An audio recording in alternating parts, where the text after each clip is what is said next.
Olha, gente, de volta aqui no Expressão pela nossa PLP TV.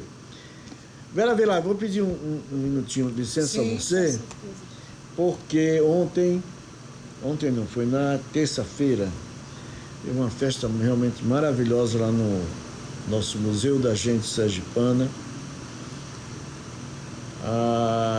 O nosso Ibarê Dantas, que é um dos maiores nomes da nossa história, da nossa literatura, enfim, um dos homens mais importantes de Sergipe, Ibarê Dantas lançou Marcelo Deda na construção da democracia. Olha aqui. Saudoso. Importantíssimo, né? Além da importância da obra, eu acho que existe a importância a gente precisa perenizar o nome de Marcelo Deda. Exatamente. A gente não pode esquecer esse nome, né? Porque foi um dos momentos mais bonitos da política em Sergipe, se deve a Marcelo Deda. É verdade. Né? Enfim, e Marcelo dizia que Ibarê tenha sido o grande mestre dele, né? Ibarê é um grande escritor, um grande pesquisador, um dos grandes nomes de Sergipe. E tem feito um trabalho belíssimo com relação à história política de Sergipe, né? Que fez agora Marcelo Deda, mas já tinha feito Leandro Maciel também antes, né? Muito, muito bom.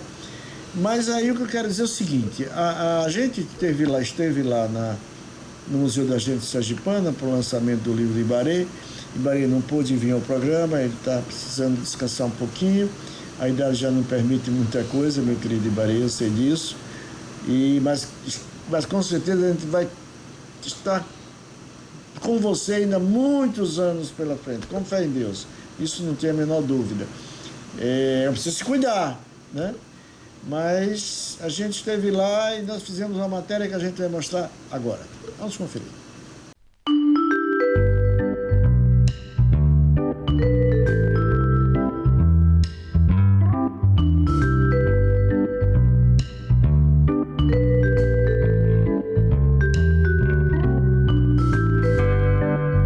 Eu estou muito orgulhosa e feliz, né?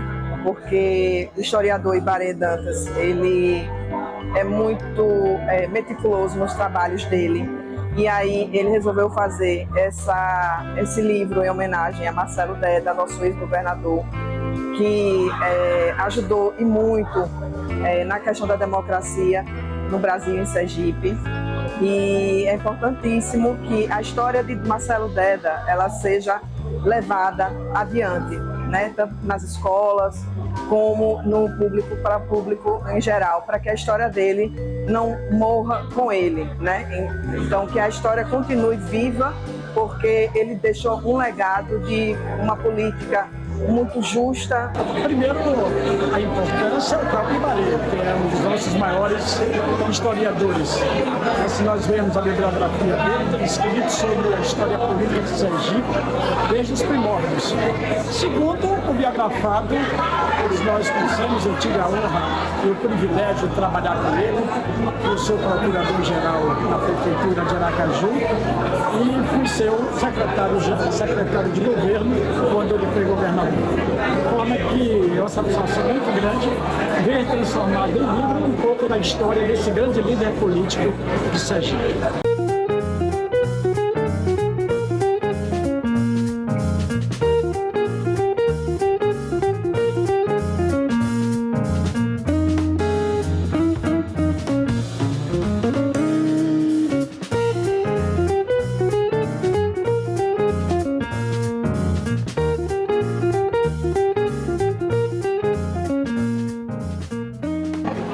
O professor Ibarê Dantas é um dos maiores historiadores do estado de Sergipe e tem se debruçado sobre vários políticos importantes, desde o Império até o período mais contemporâneo. E ele, se voltar à Deda, é recuperar toda uma trajetória do processo de redemocratização no Brasil, colocando em destaque o protagonismo do Marcelo Deda do movimento estudantil até a sua chegada à prefeitura em Aracaju, ao governo do estado, a sua atuação no parlamento brasileiro, destacada por todos pela sua oratória. Então o Marcelo Deda teve um protagonismo muito grande na esquerda brasileira, trazendo inclusive uma contribuição muito grande na recuperação do papel de Sergipe na política nacional.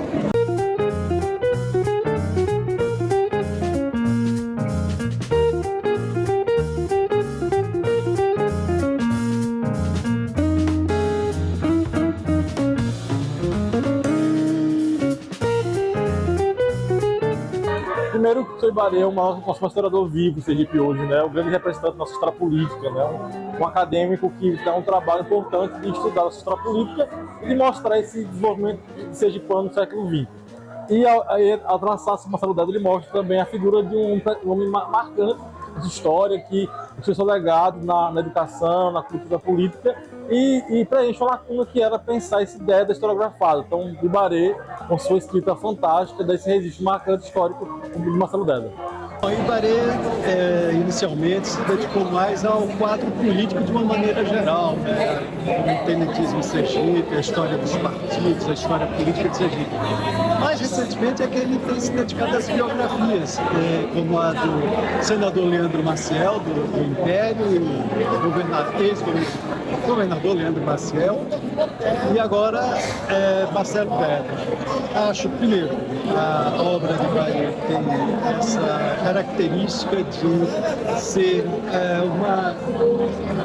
um painel da evolução política de Sergipe, das lutas para a construção da democracia, e a escolha de Marcelo Deda, que é uma pessoa que Ibarê conheceu bastante, foi aluno dele, e que ele acompanhou também como observador da cena política sergipana. Acho que é uma escolha muito acertada, na medida que Deda representou a primeira alternância do poder.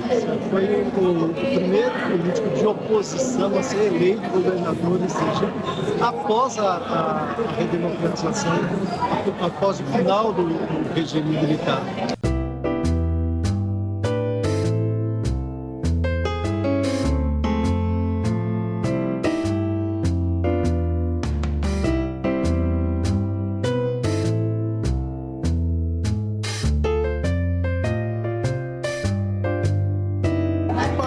O ícone da historiografia e da ciência política em Sergipe, né? Ele tem livros que são consagrados, como o Tenentismo em Sergipe, como a Tutela Militar em Sergipe, que é o melhor livro já feito aqui sobre o regime militar, em 64 a 85. Ele tem muito conhecimento nessa área política e sociológica. E foi um mestre para muitos homens públicos, mulheres e homens públicos de Sergipe. Ibarê foi o mestre, inclusive para Marcelo Deda. Foi o mestre de Marcelo Deda, tornou-se amigo dele e, como Marcelo Deda dizia, inclusive, foi conselheiro dele durante toda a vida. Ibarê é uma referência, já tem o seu nome escrito na história de Sergipe como um dos grandes. O Marcelo Deda vem desde o tempo de infância, na realidade, é isso que me diz. Depois, a militância dele na organização ambiental, que eu era presidente. Depois, contribuir na Constituição Estadual do Meio Ambiente, no capítulo especificamente de Meio Ambiente. Daí, então, fui seu secretário de Estado de Meio Ambiente. Então, eu tenho uma relação muito próxima, né, com o então governador Marcelo Deda. E fico muito feliz. E toda essa história política, esse homem público extremamente importante, seja materializada em um livro por uma pessoa como o professor Ibarê.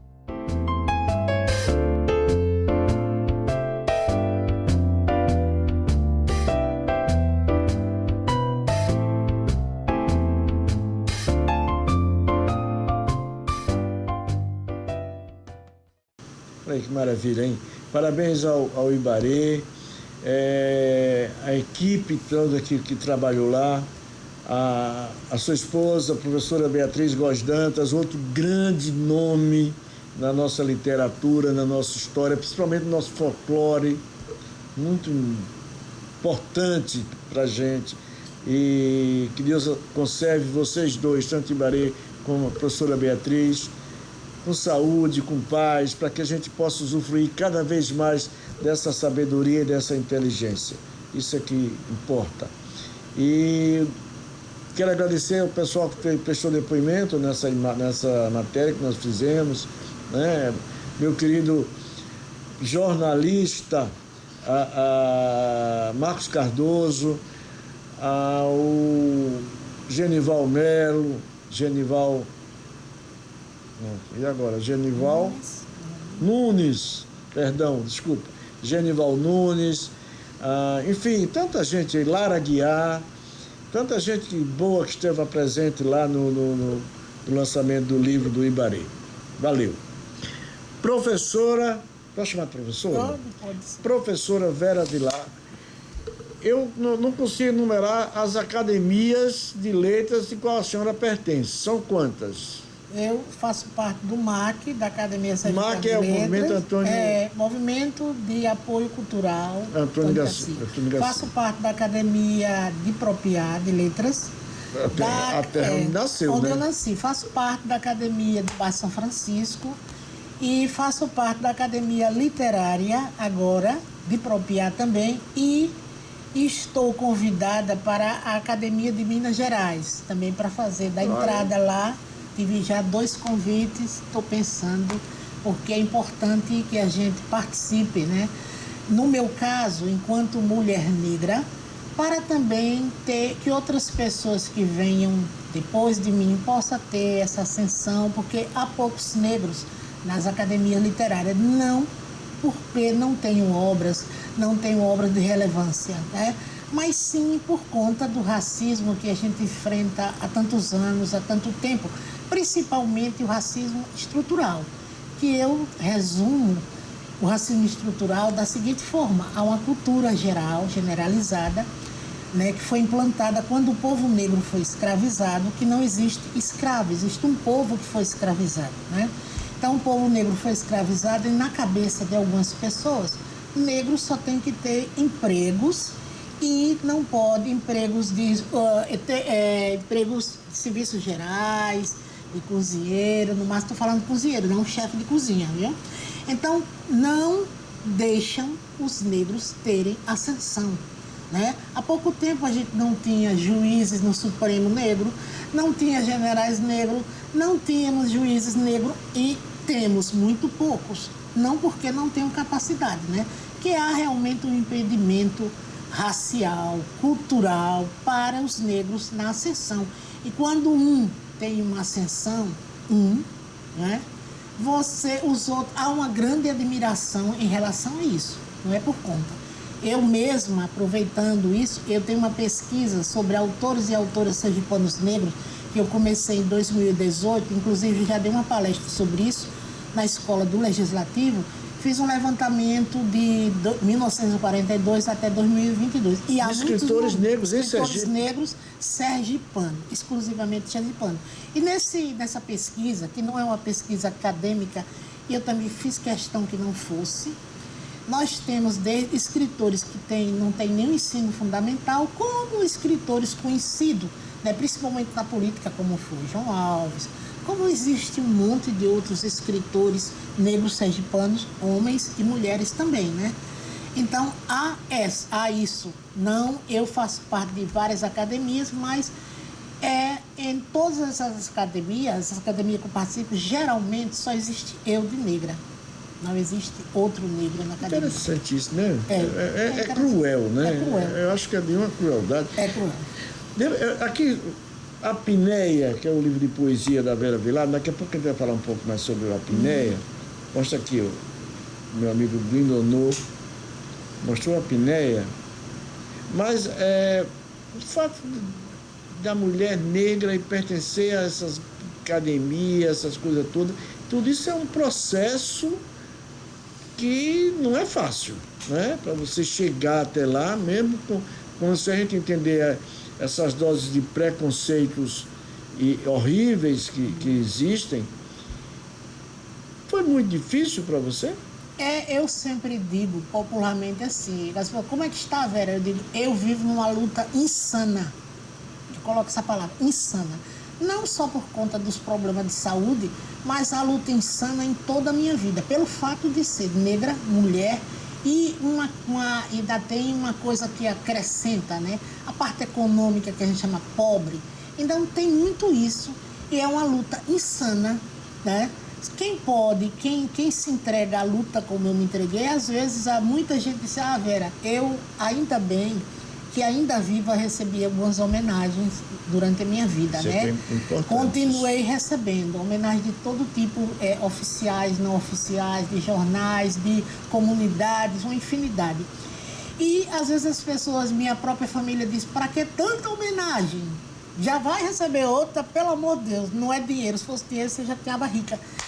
Homenagens são importantes. Homenagem significa dizer que as pessoas reconhecem o trabalho insano que você fez toda a sua vida naquele aspecto ali, seja na literatura, na arte como um todo, a cultura como um todo, como é o meu caso.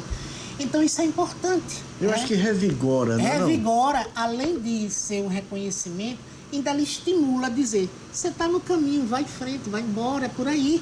E tantas outras pessoas, como nós, Pascoal, que você também é da batalha, que não tem esse reconhecimento, né? Que falta para muita gente, principalmente eu, novamente digo, para negros. Negros é muito mais difícil, é muito mais raro você ver um negro, mulher negra, em qualquer situação, trabalho que faça, que se entregue, ter reconhecimento.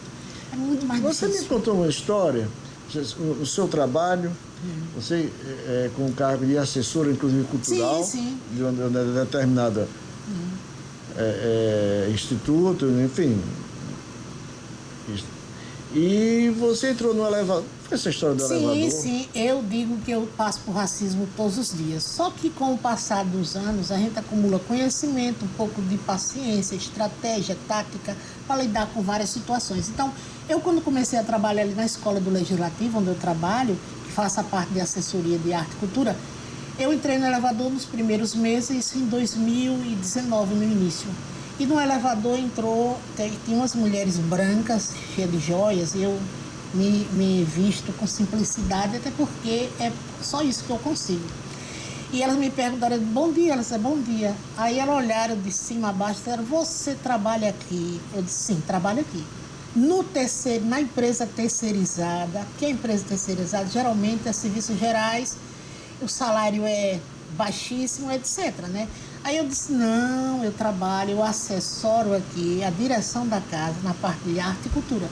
Isso causa um espanto, né? E eu estou lá até hoje, somente eu, negra, lá, né? Nessa parte de como comissionada, como contratada. Mas é difícil. Mas o racismo, a gente passa diariamente pelo racismo. Quem é negro passa. E tem aquela questão que o negro, infelizmente, para ser respeitado, tem que andar com o currículo na frente dele. O currículo, o dinheiro, as joias, né? Eu tenho outro caso, que eu tenho uma conhecida minha, uma amiga, que ela é a primeira doutora em Direito em Sergipe. Primeira mulher negra doutora. Ninguém queria chamar essa moça de doutora, mas chama uma pessoa que tem uma graduação em Direito de doutor, seja homem branco, se for homem branco, mulher branca. Então, doutor porque é advogado, bacharel e tirou o registro. Mas uma pessoa que tem doutorado, que é negra, ninguém quer chamar. Porque sente raiva, porque acha culturalmente que aquele não é o lugar para ela. Não é o lugar para ela. Aquele lugar não pertence ao negro. Não poderia jamais ter alcançado aquilo lá. Então, isso existe alguns negros. Ontem eu estava falando ao telefone com o doutor Luiz Carlos, conhecido como Mestre Lucas, né? Professor da universidade e tal. E eu disse, mestre, faça uma autobiografia sua. Ele, não. Eu disse, faça. Eu até estou falando o nome dele sem autorização. Eu digo, faça, porque negros com ascensão iguais a você aqui em Sergipe, não, a gente não conta nas duas mãos. E você é um dos exemplos para a nova geração, para saber que pode, que há. Essa semana passada, Luiz José Anselmo, que é juiz do direito do TJ, deu uma palestra sobre racismo estrutural. Contou algumas histórias aos estudantes secundaristas que acontecem até com ele mesmo. Ele disse que já esteve no shopping, uma vez num shopping, que o segurança seguia ele o shopping inteiro. O professor Bittencourt, que você conhece muito bem, ele agora é vereador, mas teve uma época que ele foi secretário da Educação na Prefeitura Municipal de Aracaju. E quando ele foi assumir a Secretaria da Educação, que ele foi no carro dele, que ele foi entrar, ele disse, não, motorista para a porta de lá. Sim. Ele disse, não, mas eu não sou motorista, eu sou o secretário. Porque acha que alguns lugares não pertencem. E existe também uma cultura totalmente errada, que há um racismo reverso. Não há racismo reverso. Quando existe um negro... Não é racismo reverso. Reverso não há. Porque as pessoas dizem, aquele negro é racista, aquela negra não há, porque só há racismo quando, aspa, se diz que uma raça se sobrepôs a outra. Uma raça que se sobrepôs, se achando melhor, escravizando, tendo em seu poder os meios de produção e etc. Isso nunca aconteceu com a raça negra, aspa, só com o branco. Então, como é que pode ter o racismo contrário? Não há. O que há são outras coisas que a gente pode enumerar, né? Por conta de todo sofrimento, o negro termina-se, alguns negros, né, rejeitando o fato de ser negro. E até porque a sociedade impõe, né? Se você vai num comércio aqui, no calçadão, na loja, se uma negra, hoje não tanto, mas eu digo há 6 anos atrás, se uma negra assumisse seu cabelo black, seu cabelo crespo, solto, e fosse trabalhar numa loja, ela ia ser empacotadora lá no fundo, porque na frente as lojas não colocam para chamar o povo, não colocam na recepção, entendeu? E até hoje você pode olhar, tem várias lanchonetes, várias lojas no comércio. Se a gente quiser olhar com essa visão, a gente vai ver que existe ainda hoje muito isso. É só observar mais um pouco. É só observar. Apneia, poesia de Vera Vilar. Mostra aqui mais um pouquinho. Aqui no Apneia você trata algumas coisas com relação a essa problemática do racismo, né? Sim, eu falo muito, aí tem poesias de amor, tem 3 estilos diferenciados, poesia de amor, poesia social, falar da dor. Eu tenho uma que diz que minha dor é palpável. Eu encontro em cena, por isso que ela é palpável. Tem várias poesias que falam da questão social, da questão racial, da questão da mulher, da questão religiosa também, como um todo, um aspecto, né? Mas o Apneia, esse nome, eu dei esse nome por conta, primeiro, da dificuldade do escritor sergipano publicar um livro. Me explica, a apneia é a dificuldade estou tentando me lembrar. A falta de ar. A falta de ar. A apneia é a falta de ar. A apneia, você pode dizer, geralmente... Quando diz que a pessoa ronca, está com apneia. Com a apneia do sono, ou quando você, um mergulhador, mergulha profundamente, então ele faz a apneia. E no meu caso é tudo isso mais um pouco. Primeiro, a dificuldade de publicação. O último livro que eu publiquei foi em 2000, quando eu fui fui uma das representantes do Brasil na Feira Internacional do Livro em Cuba, né? Então eu levei meu 3º livro para lá e tive que doar todo, porque a gente não conhecia a moeda de Cuba, é peso, lá não há troca, turista só trabalha com dólar. Então você não tinha como vender, não podia vender em dólar, não podia vender em peso. Então nós doamos escritores que foram, meu livro doei todos que foram para lá. Mas foi muito boa a experiência que nós passamos e o encontro lá. Mas de 2000 até 2022 foi quando, 22 anos depois, que eu consegui lançar um livro. Porque a gente não tem políticas no Estado, afora agora as leis, Paulo Gustavo, Aldir Blanc, né, que facilite, e os editais, para que facilite continuamente a publicação de livros dos escritores, independente, né, que possa passar por uma triagem da obra, que a obra seja boa, não seja boa, da classificação de categoria. Então, a Apneia, eu coloquei esse nome por essa dificuldade E também pensando na questão da pandemia, que foi realmente um sufoco. Muita gente morreu com falta de ar. Você escreveu esse livro durante a pandemia? Durante toda a pandemia, não. Mas eu escrevi uma parte durante a pandemia e outra anterior. Aí tem poemas intercalados de vários anos, né? A partir do ano 2000 para cá, existe muita coisa, né? Mas a grande maioria eu escrevi durante a pandemia. Eu queria que você escolhesse um desses poemas e, olhando para essa câmera 1, que é a câmera do meu amigo Lindo Honor, você o lesse. Pode escolher o que você... Vou escolher um que tem aqui que é interessante. Aqui. Não, para essa câmera aqui. Vamos pedir a Bia, a Jota, para cortar aqui para ela, Jota. Isso. Aí você olha para cá, isso. E aí fica à vontade. Já posso. Então esse aqui que fala assim, não só a meu respeito, mas eu acho que muita gente vai se identificar. Não me impeça para calar minhas dores. Elas estão tatuadas em meus olhos, na minha pele e em minha alma. Meus poemas são poemas pequenos, muito fortes, mas são poemas muito ligados. Muito fortes, hein? Muito bonito. Tem esse, mas tem vários outros. Tem vários outros aqui que é bem interessante. Por favor. Vou ler mais um. De novo para aquela câmera. De novo para a câmera. Vou ler um mais romântico, mas que tem a ver também com umas questões sociais. A solidão me abraça, a ausência que me acorrenta o peito, dor de se sentir ilhada. Meu amigo meu dizia assim, todo poeta tem que sofrer. Você concorda com isso? Não. Eu também não. Não concordo. Não concordo que é uma questão de sofrimento, né? Eu acho que a poesia, o conto, a crônica, você escreve a partir da sua história ou a partir da história dos outros, ou as duas. Você pode. No meu caso, eu escrevo também a partir da minha história, de todas as coisas que eu passo, e a partir das histórias das pessoas que estão ao meu redor, do significado que vai ter para elas sobre isso, né? Que algumas histórias são parecidas com as minhas. No caso de ser negra e na batalha da vida e tudo mais, então parece muito. E o amor geralmente é uma constância para todo mundo, mas que com reflexões diferenciadas, né? Há pessoas que acham que está amando no sofrimento, são masoquistas, né? E outras que amam, mas que não querem nenhuma gota de sofrimento. Então, quando a gente fala de amor, que é o tema mais popular que existe, então tem várias percepções e concepções sobre o amor. E isso aí é o que diferencia, na realidade, né? E as pessoas pouco se preocupam com o amor puro, o amor... Exato. O amor coletivo, que é você amar as pessoas isso, como você gostaria de ser amado. Como você gostaria de ser amado, isso, né?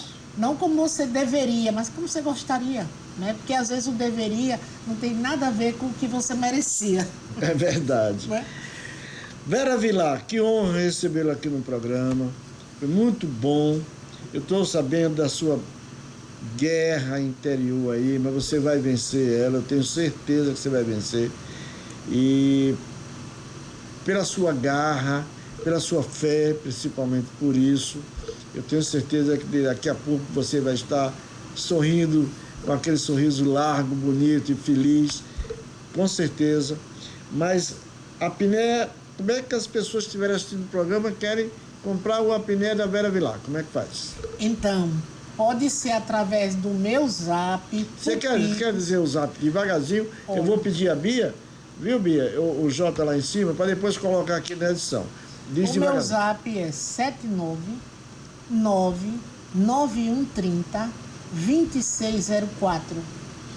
7999130 2604. Tá, aí liga para o zap, pede o livro, aí você manda entregar o livro. A partir de 2 unidades eu já mando entregar com dedicatória. Olha aqui, ó, vale a pena, é um trabalho realmente belíssimo, vamos ficar aqui aguardando os que vêm por aí. Achei essa história da pesquisa dos escritores sergipanos negros fantástica, Eu acho que é por aí, né? O trabalho a gente tem que começar a guerra, é assim, né? Não é isso? Eu que agradeço aqui a participação, Pascoal, agradeço sua gentileza, agradeço sua cooperação em me trazer para que eu possa divulgar mais uma vez o meu trabalho, né? E um pouco da história da minha vida. Muito obrigada a você, viu? A gente que agradece a você, Vera, se não tem a menor dúvida, tá bom? Obrigada. Viu? A gente volta já já. Cultura é o que a gente faz.